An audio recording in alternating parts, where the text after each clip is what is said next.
Bom dia, turma! Então, estamos aqui para mais uma aula e hoje nós vamos falar sobre frações equivalentes. A gente vai ter a correção agora e logo logo a gente dá continuidade.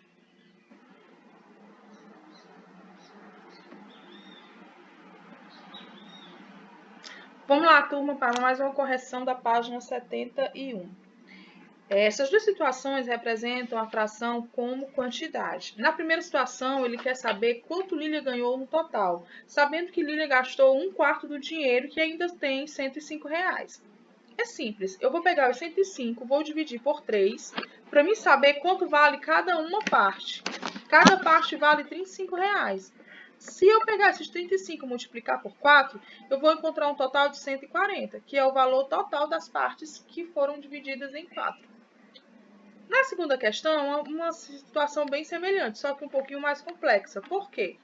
Ele deu o valor total de quilometragem e o valor que a moça já tinha percorrido primeiro. Depois ele deu 4/19 dessa viagem a pé e o restante de barco. Quantos quilômetros ela percorreu de barco? Ele quer saber somente de barco. Então vamos lá. O total da viagem é 380 quilômetros. Logo eu tenho que dividir 380 por 5 e depois multiplicar por 2, que vai dar 152. Depois eu tenho que dividir 380 por 19, para mim saber quanto vale nesse percurso a pé, que deu 20. Eu multiplico por 4, que vai dar 80. Ou seja, ela percorreu 152 quilômetros de barco, ou melhor, primeiro de trem, e depois 80 quilômetros a pé. No total, o que aconteceu? Ela percorreu de barco exatamente 148 quilômetros, né? É isso que ele quer saber. Primeiro, ela fez a viagem de trem de 2/5, que equivale a 152 quilômetros. Depois, ela percorreu 4/19 a pé, que equivale a 80 quilômetros. Somando 152 e 80 e subtraindo de 380, dá 148, que foi o total que ela fez de barco. Tá bom, galerinha? Vamos para a próxima? Muito bem, aqui a próxima. Na segunda questão, eu já vou trabalhar com frações mistas. O que ele quer? Ele quer que a gente transforme os números mistos em frações impróprias. Muito bem. Eu já sei que para me transformar um número misto em uma fração imprópria, eu tenho que multiplicar o denominador pela a parte inteira e somar com o numerador. Então, 8 vezes 7, 56, mais 6, 62. E sempre repetir o denominador. O mesmo processo eu vou fazer para as três situações que eu tenho abaixo. 3 vezes 5, 15, mais 3, 18. E repete o denominador. 4 vezes 8, 32, mais 1, 33, e repete o denominador. E assim sucessivamente. 7 vezes 9, 63, mais 5, 68. E repete o denominador.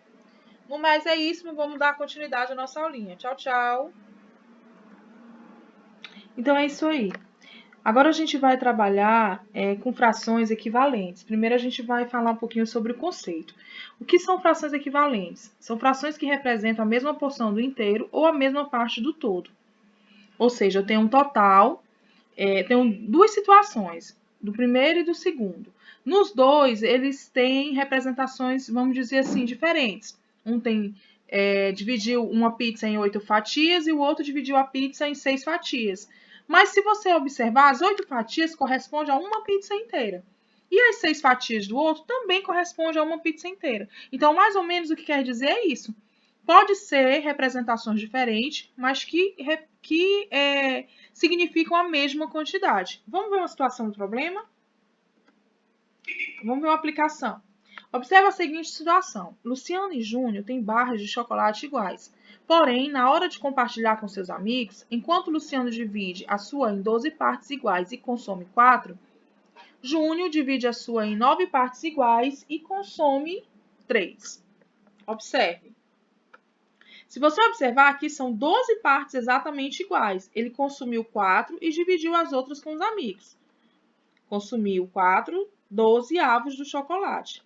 Já Júnior é a mesma barra de chocolate. Gente, é o mesmo tamanho de barra. Observe o início e o fim.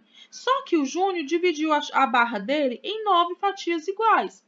Ele consumiu 3 e dividiu o restante aos amigos. Muito bem.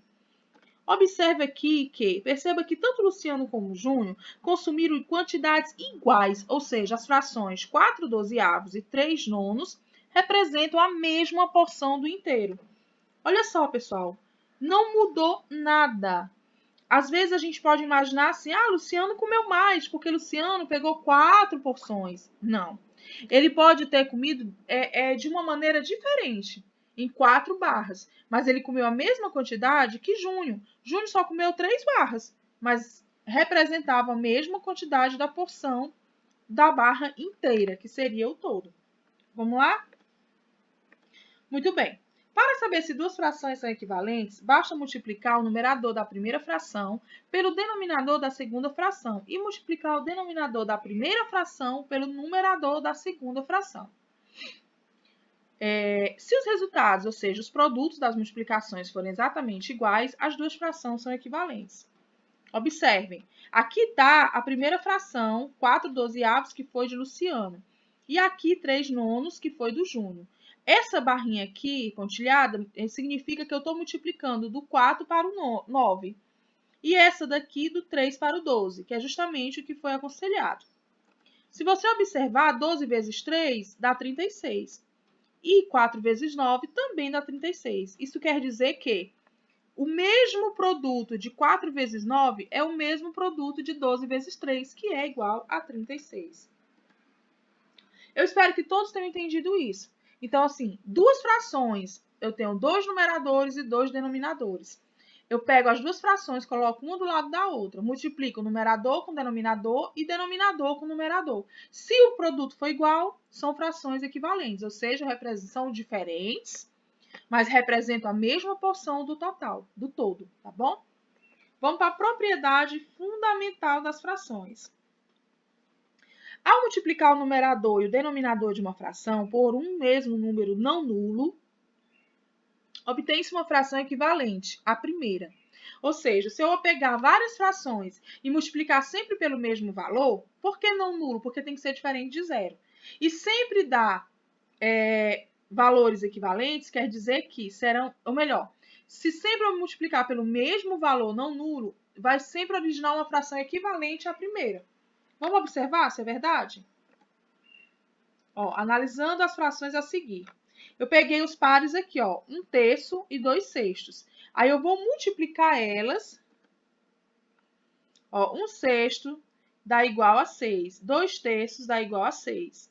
Tem-se que os resultados são iguais, portanto, as frações são equivalentes. Agora, observe que eu peguei o mesmo 1/3 e vou multiplicar agora por 3/9.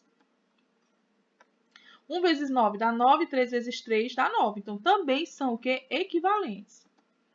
Pegando 2/6, que foi a primeira que eu usei, né? Lá no primeiro parzinho, e 3/9, que é a segunda aqui que eu usei, vai dar 2 vezes 9, 18, e 3 vezes 6, 18. Ou seja, esses dois pares são equivalentes. Se eles são equivalentes, observe que na primeira situação e na segunda, eu também multipliquei por 1/3 cada um deles. Provavelmente serão equivalentes. Vamos olhar? Por meio da análise feita anteriormente, percebemos que existe mais de uma fração equivalente a uma dada fração. Desse modo, é possível construir um conjunto de frações equivalentes para uma determinada fração. Veja o caso da fração do 1/3. Observe que 1/3 foi aquela fração que eu estava multiplicando, né? Eu peguei 1/3, multipliquei a primeira vez, deu 2/6. Multipliquei a terceira vez, deu 3/9. Se eu multiplicar a quarta vez, vai dar 4/12. Se eu multiplicar a quinta vez, vai dar 5/15. E assim vai ser infinitamente.